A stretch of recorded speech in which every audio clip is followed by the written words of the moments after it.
I'm a man. Well, nobody's perfect.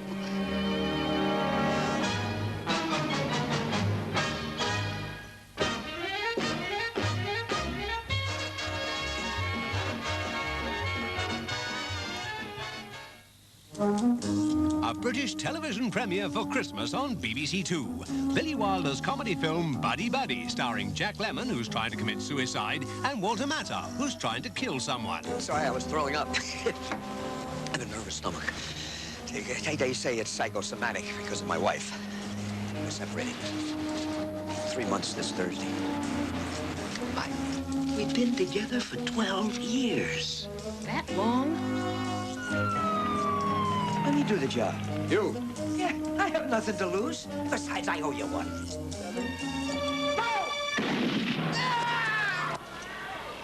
You fool!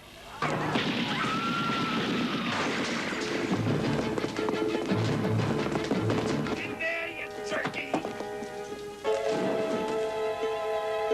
All the way down? Oh, no!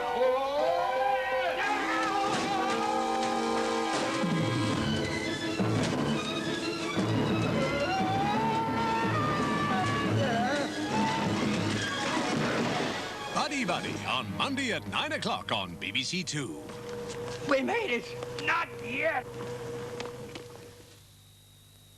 On BBC One, in just over 10 minutes, there's one of those movie classics, the famous romantic comedy starring James Stewart and Margaret Sullivan as two shop assistants in a Budapest store carrying on a romantic but anonymous correspondence in The Shop Around the Corner. Here on BBC Two, the Witching Hour brings us another of those classic ghost stories as Robert Powell tells M.R. James' tale of The Ash Tree.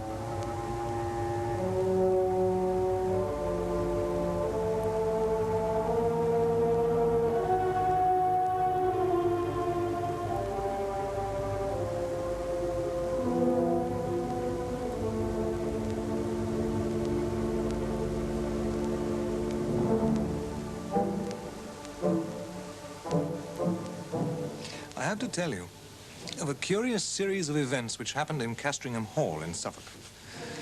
In the year 1690, the district in which the hall is situated was the scene of a number of witch trials. One of the victims was a Castringham woman. Mrs. Mothersole was her name, and what seems to have been fatal to her was the evidence of the then proprietor of Castringham Hall, Sir Matthew Fell. He deposed to having watched her on 3 different occasions from his window at the full of the moon, gathering sprigs from the great old ash tree which grew within half a dozen yards of the house and whose branches all but touched the upper windows.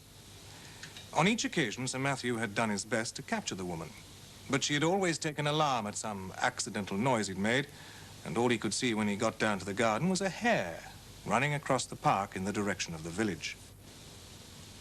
Mainly on this evidence, though there was much more of a less striking and unusual kind from other parishioners, Mrs. Mothersole was found guilty and condemned to die.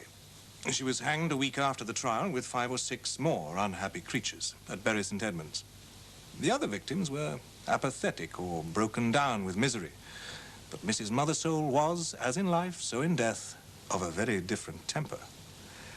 As a reporter of the time puts it, she looked upon those that laid hands upon her with so venomous an aspect that the mere thought of it preyed inwardly upon their minds for 6 months after. However, all that she is reported to have said were the seemingly meaningless words, "There will be guests at the hall," which she repeated more than once in an undertone.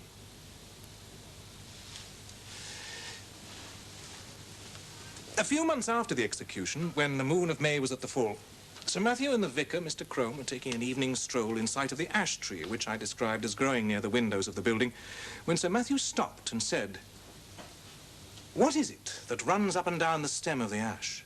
It is never a squirrel. They will all be in their nests by now."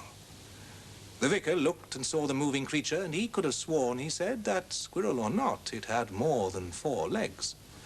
Still, not much was to be made of the momentary vision, and the 2 men parted. Next day, Sir Matthew Fell was not downstairs at 6 in the morning, as was his custom, nor at 7, nor at 8. Hereupon the servants went and knocked at his chamber door.